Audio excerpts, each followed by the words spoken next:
Abre el capó de un Buick Regal de 1985 y verás un motor de hierro fundido, expuesto y accesible. Un mecánico aficionado competente podría desmontar las culatas, cambiar las juntas, rectificar los cilindros y conducir ese coche otros 200.0 metros. Las herramientas necesarias cabían en una caja de herramientas estándar. Los conocimientos necesarios provenían de un libro de la biblioteca. Si abres el capó de cualquier modelo de 2024, la historia es diferente.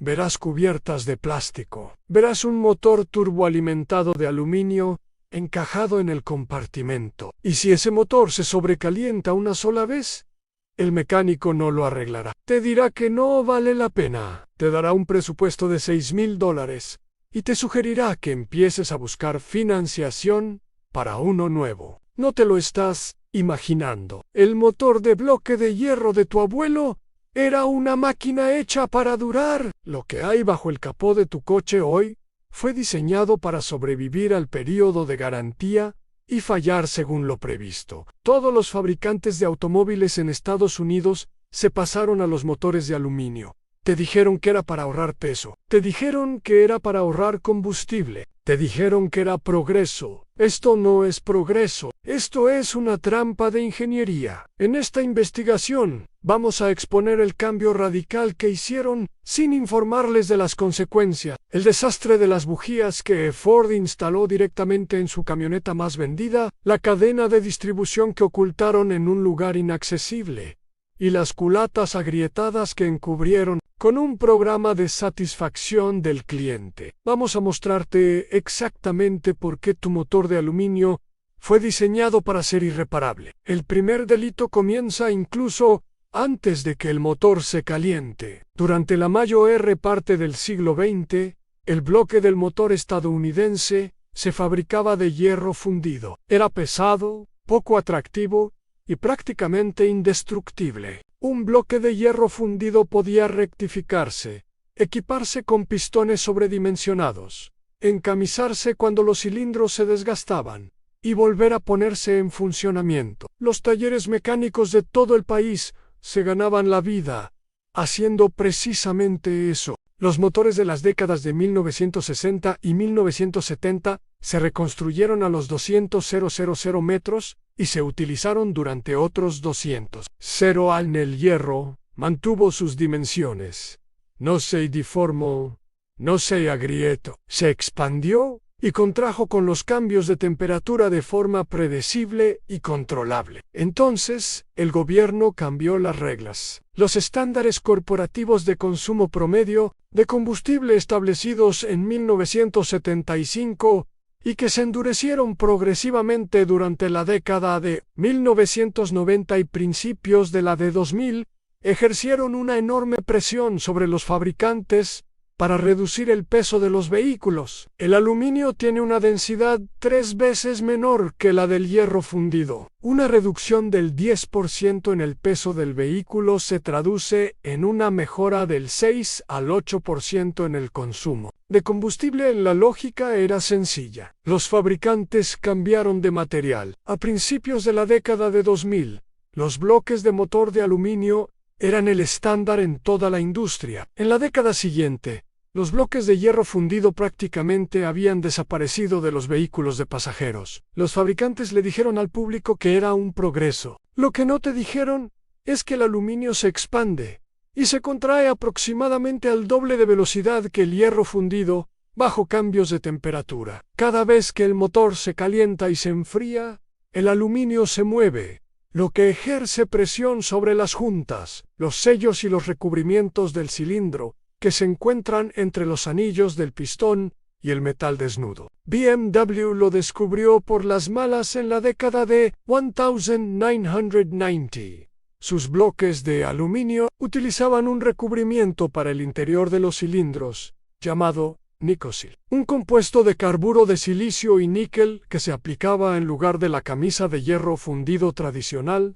Era más ligero, era técnicamente sofisticado y en Estados Unidos fue un desastre. El combustible estadounidense tenía un mayor contenido de azufre, que el europeo. El azufre reaccionó químicamente con el níquel del recubrimiento Nicasil y lo destruyó. Los motores V8 M60 y M62 de BMW fallaban antes de los 60.0 kilómetros.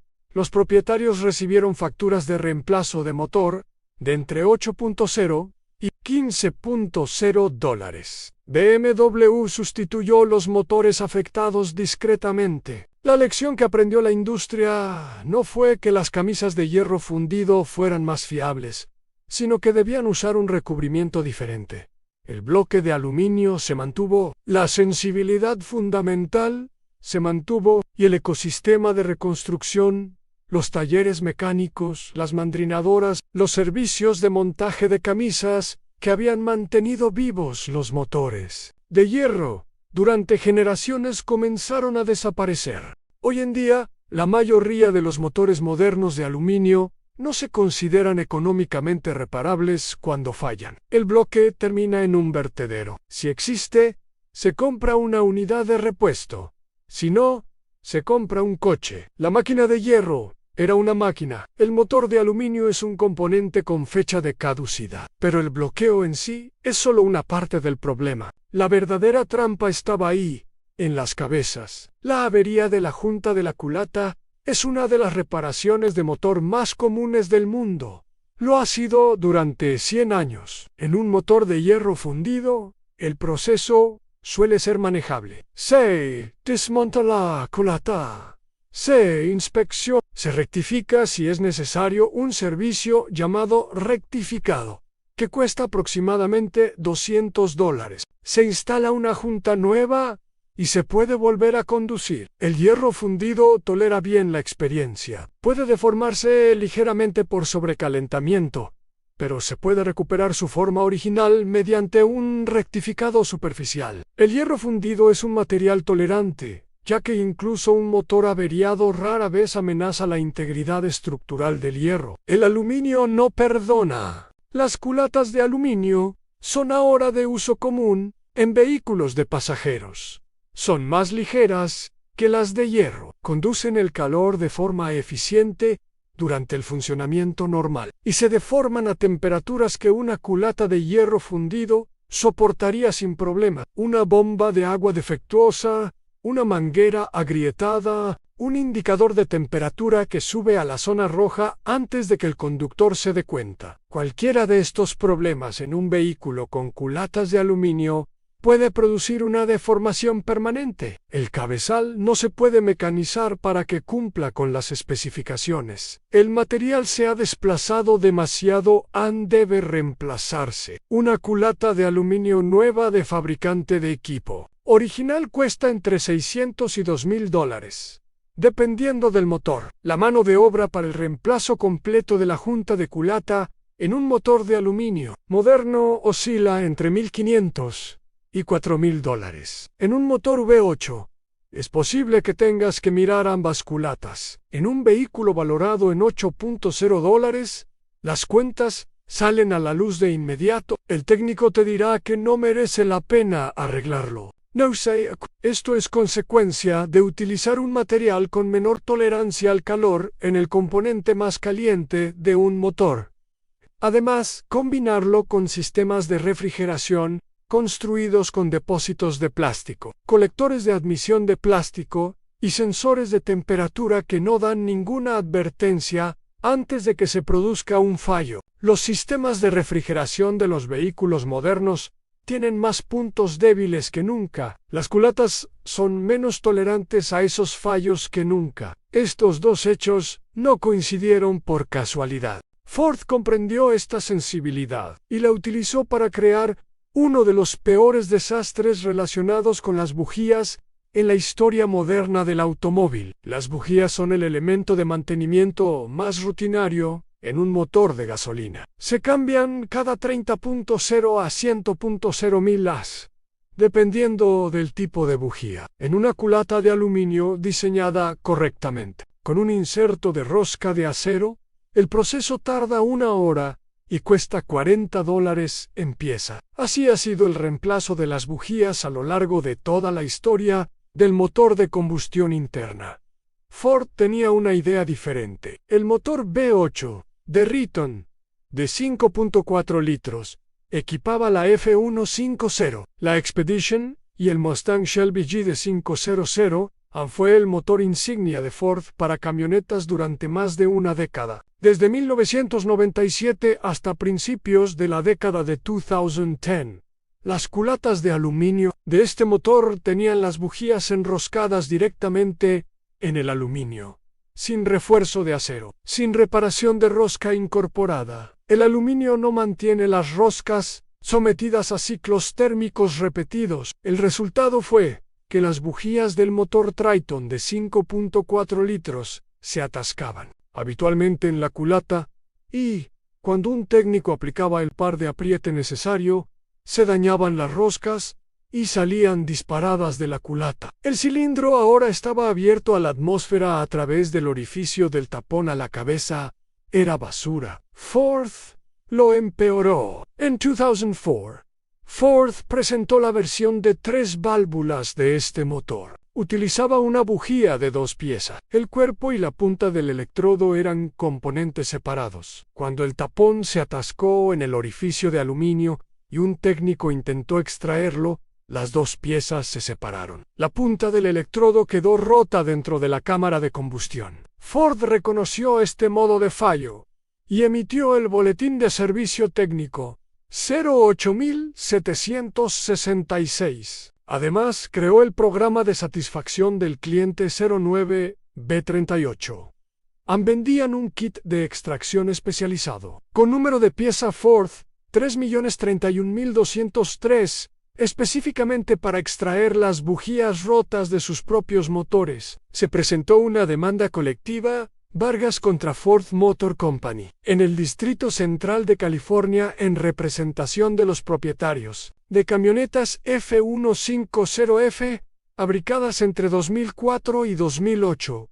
Con este motor, se presentaron miles de quejas ante la Administración Nacional de Seguridad del Tráfico en las Carreteras. Retirar la punta rota de una bujía de una cámara de combustión de aluminio cuesta entre $500 y $1.500 por cilindro en 8 cilindros. Esto no es una falla mecánica. Ford sabía que sus culatas de aluminio no soportarían los cambios de temperatura. Por eso, optaron por no reforzarlas. Eligieron un diseño de bujía de 2 piezas que convertía el mantenimiento rutinario en un desastre, que podía dañar gravemente el motor. Te vendieron un cambio de aceite rutinario y escondieron una granada dentro. La misma lógica se aplica a lo que General Motors estaba incorporando en su motor 5.6 de 3.6 litros. La cadena de distribución es la que mantiene sincronizada la parte superior del motor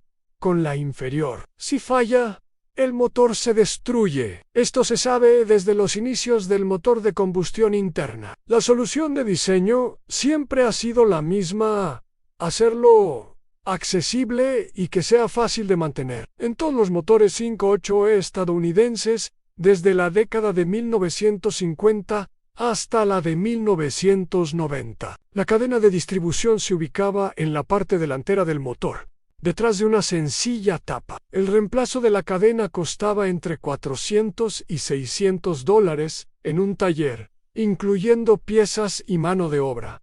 General Motors tomó una decisión diferente. El motor 5.6 de 3.6 litros, utilizado en el Chevrolet Camaro, el Chevrolet Malibu, el Cadillac CTS, el GMC Acadia, el Chevrolet Traverse y el Chevrolet Equinox entre 2007 y 2017. Ubicaba la cadena de distribución en la parte trasera del bloque del motor, contra el cortafuegos. Esa es la peor ubicación posible en cuanto a la facilidad de mantenimiento. Para acceder a la cadena de distribución, un mecánico debe desmontar el motor o la transmisión. Esto no es un inconveniente menor. Se trata de una extracción completa del motor en un trabajo que debería consistir simplemente en quitar la tapa frontal. La cadena suele fallar entre los 80.0 y los 120.0 kilómetros. La falla se debe a una lubricación inadecuada en el sistema de distribución variable de válvula, que incluye solenoides, actuadores y conductos de aceite que pueden fallar antes que la propia cadena. En 2016, una demanda colectiva, Sloan contra General Motors LC, presentada en el Distrito Norte de California, alegaba que General Motors estaba al tanto del defecto en la cadena de distribución del motor de 3.6 litros. Wayno Lowe reveló a los consumidores el reemplazo de la cadena de distribución en un concesionario para un vehículo afectado cuesta entre $2.0 y $4.0, no porque la cadena sea cara, sino porque para llegar a ella se requiere un día de trabajo que incluye la extracción del motor. General Motors diseñó el punto de servicio más crítico del motor en el lugar de más difícil acceso. Luego instalaron ese motor en 7 vehículos diferentes y lo vendieron durante una década. Esto no es un mal embalaje. Esto es ingeniería que convierte el mantenimiento rutinario en una crisis financiera. Y nada de esto siquiera tiene en cuenta lo que sucede cuando se agrega un turbo compressor a un motor de aluminio y se elimina el último margen de error. La familia de motores EcoBoost de Ford fue una solución a un problema normativo. Las normativas de CAF exigían un mayor rendimiento de combustible por galón. La solución fue reducir la cilindrada y añadir un turbo compressor para recuperar la potencia. Funciona. Las cifras de consumo de combustible son reales. Lo que no te dice la pegatina de la ventanilla es lo que ocurre dentro de ese motor con el paso del tiempo. Los motores EcoBoost utilizan inyección directa. En un motor con inyección en el puerto, el combustible se pulveriza antes de la válvula de admisión y la limpia en cada ciclo. En un motor de inyección directa, el combustible entra directamente en el cilindro. Las válvulas de admisión no reciben combustible de limpieza. En su lugar, lo recubren los vapores de aceite del sistema PCV. El resultado son depósitos de carbono, una acumulación endurecida en la parte posterior de las válvulas de admisión que restringe el flujo de aire, provoca fallos de encendido y reduce la potencia del motor. La reparación se llama limpieza con cáscara de nuez y cuesta entre $400 y $800. Debe repetirse cada 40.0 a 60.0 mil. La Ford no revela esta información en ningún manual del propietario. Lo descubrirás cuando tu motor empiece a fallar. El motor EcoBoost de 1.5 litros presentaba un problema más grave. Las culatas de aluminio de este motor Ford se agrietaron. El estrés térmico provocó que el material de la culata desarrollara fracturas que permitieron la entrada de refrigerante en la cámara de combustión. Ford emitió el boletín de servicio técnico 18217 y extendió la cobertura de la garantía a 7 años y 100.000 millas. Lo que Ford no hizo fue reconocer un defecto sistémico. En una demanda colectiva presentada en 2019 en el Distrito Este de Michigan, Bledsoe contra Ford Motor Company alegaba que Ford estaba al tanto de las grietas y las ocultó. Los propietarios que ya no estaban cubiertos por la garantía pagaron de su propio bolsillo el reemplazo del cabezal. Usted pagó por la tecnología. Tuviste que pagar de nuevo cuando falló la tecnología. Esto es lo que no quieren que entiendas. El motor de aluminio no es fundamentalmente un mal diseño. Se trata de una ingeniería optimizada para una sola cosa: superar una prueba de consumo de combustible en un vehículo nuevo y durar lo suficiente hasta que expire la garantía. Después de eso, la máquina está diseñada para que sea irreparable a cualquier costo razonable. Eso no es un efecto secundario. Ese es el producto. Esto es lo que están haciendo los inversores más inteligentes. Si va a comprar un vehículo usado, busque modelos fabricados antes del año 2000 con motores de bloque de hierro. Consideremos las familias de motores 5.8 de bloque pequeño y bloque grande de General Motors, el 22R de Toyota y los primeros motores Ford de 5.4 litros y 2 válvulas antes de que Ford introdujera la bujía de 2 piezas. Estos motores se fabricaron en una época en la que se daba por hecho que debían ser reconstruidos. Había talleres mecánicos por todas partes, y el fabricante aún no había aprendido que un motor irreparable garantiza una segunda venta. Si va a comprar un motor nuevo y no puede evitar el aluminio, evite los motores de inyección directa únicamente. Evite los motores turboalimentados, a menos que se comprometa a cambiar el aceite cada 5.0 mil, no cada 10.0. Evite cualquier motor con cadena de distribución montada en la parte trasera. Los modos de fallo están documentados. Las demandas colectivas son de dominio público. Esa información está disponible antes de que realice la compra. Si ya posee un motor moderno de aluminio, protéjalo. Revise el líquido refrigerante anualmente. El refrigerante degradado corroe el aluminio más rápido que cualquier otra cosa. No ignores el indicador de temperatura. El margen de error que te daba el hierro fundido no existe. El mecánico te dirá que no vale la pena arreglar tu motor. Tiene razón porque lo construyeron de esa manera. Pero no es necesario que sigas comprando sus máquinas desechables. El hierro viejo sigue ahí fuera. Todavía funciona. Durará más que cualquier otro producto que vendan hoy en día. Dejen de financiar sus crímenes de ingeniería. Compra Hero. Manténlo funcionando si quieres saber qué le hicieron a la transmisión automática y qué hicieron lo mismo. Mira esto a continuación.